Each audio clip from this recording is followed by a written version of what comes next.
Assalamualaikum warahmatullahi wabarakatuh. Kami dari kelompok 9 dari Gizi 5A yang beranggotakan Naila Mustafa, saya Intan Nurromadona dan Naila Najma Salsabila akan mempresentasikan laporan praktikum mata kuliah survei konsumsi pangan praktikum terkait dengan penerapan metode Comstock dalam analisis konsumsi pangan serta validitasnya jika dibandingkan dengan metode Weight Food Record.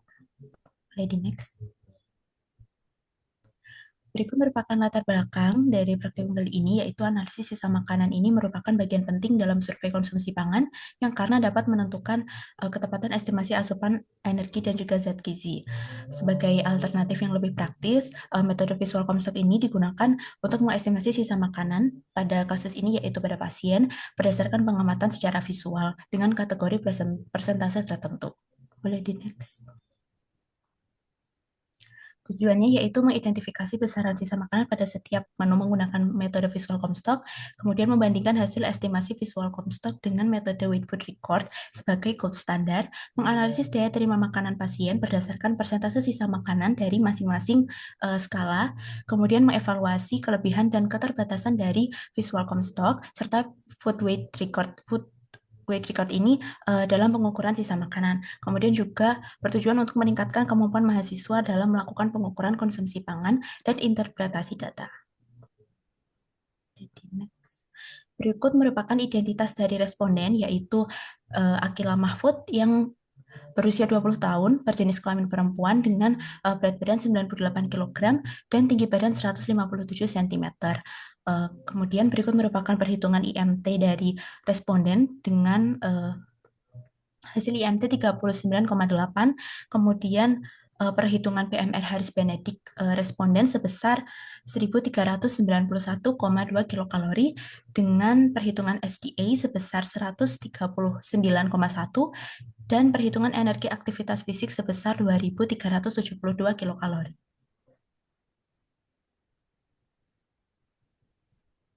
Baik, berikutnya adalah perbandingan pengukuran sisa makan responden, yaitu dibagi menjadi 3 skala, yaitu skala 4, skala 6, dan skala 7. Berikutnya adalah analisis hasil zat gizi visual Comstock. Berikut adalah pengukuran 1, pengukuran 2, dan pengukuran 3 pada makanan padat. Dan kesimpulan ketiga pengukuran menunjukkan pola yang konsisten, yaitu visual Comstock selalu sedikit lebih tinggi daripada WFR, terutama untuk energi dan lemak. Protein karbohidrat paling mendekati antara kedua metode ini, sedangkan serat memiliki kecukupan paling rendah pada semua metode. Berikut adalah analisis zat gizi visual Comstock pada pengukuran 1, 2, dan 3 pada makanan lunak dengan kesimpulan pada makanan lunak ketika pengukuran menunjukkan pola konsisten bahwa visual Comstock umumnya memberikan estimasi lebih tinggi daripada WFR. Tetapi jauh kurang akurat terutama untuk protein dan lemak karena volume dan bahan penyusun makanan lunak sulit dinilai secara visual. Berikut adalah analisis zat gizi visual Comstock pada pengukuran 1, 2, dan 3 pada makanan cair. Pada kesimpulannya yaitu pada makanan cair ketiga skala Comstock menghasilkan estimasi energi, protein, lemak, dan karbohidrat yang sangat dekat dengan WFR, sehingga dinilai cukup andal dan stabil sebagai metode visual cepat. Hanya serat yang menunjukkan variasi lebih besar, tapi kandungannya sangat rendah sehingga tidak banyak mempengaruhi presentasi kecukupan harian.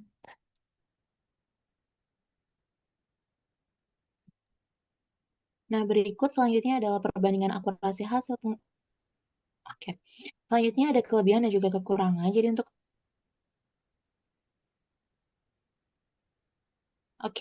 selanjutnya itu perbandingan akurasi hasil pengukuran sisa makanan skala 4, 6, dan juga 7. Jadi secara keseluruhan hasil dari ketiga pengukur itu menunjukkan bahwa makanan lunak itu lebih sulit dinilai menggunakan visual Comstock dikarenakan bentuk dan juga teksturnya itu menyulitkan estimasi porsi dan juga identifikasi bahan penyusunnya.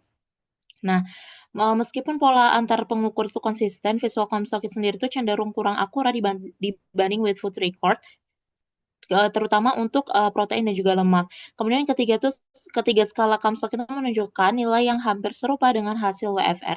Nah, untuk perbandingan akurasi berdasarkan pengukurnya, jadi itu hasil perbandingan estimasi asupan zat gizi antara ketiga pengukur tuh menunjukkan bahwa pola yang relatif konsisten pada seluruh metode penilaian, baik menggunakan visual Comstock skala 4, 6, dan juga 7 maupun metode pembandingnya yaitu Weight Food Record.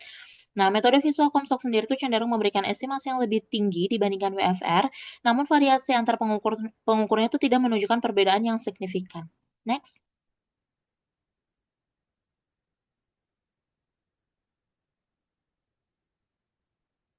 Boleh di next. Oke. Nah, untuk kelebihan dan juga kekurangannya sendiri, untuk kelebihan dari visual Comstock sendiri tuh, yang pertama tuh cepat dan juga mudah dilakukan tanpa alat, kemudian cocok untuk survei besar karena efisien waktu, kemudian, praktis digunakan oleh banyak pengamat sekaligus.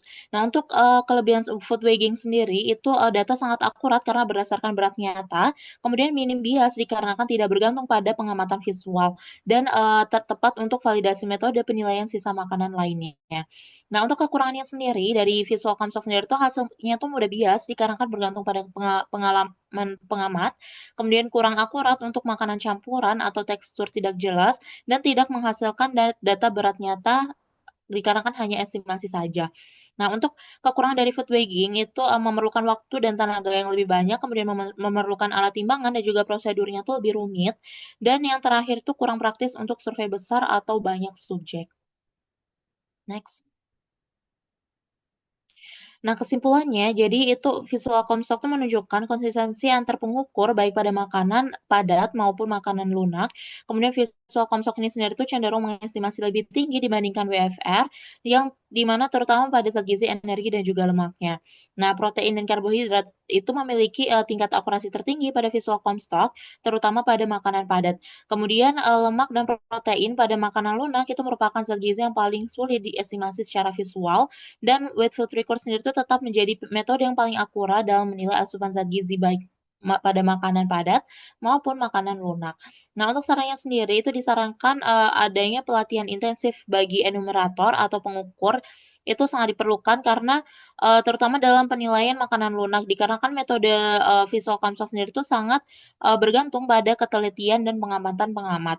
Kemudian visual Comstock itu dapat digunakan sebagai metode, surveillance yang cepat untuk menilai sisa makanan pada populasi besar, namun tetap perlu, kehati-hatian dalam menafsirkan hasil terutama pada zat gizi lemak dan pada makanan bertekstur lunak.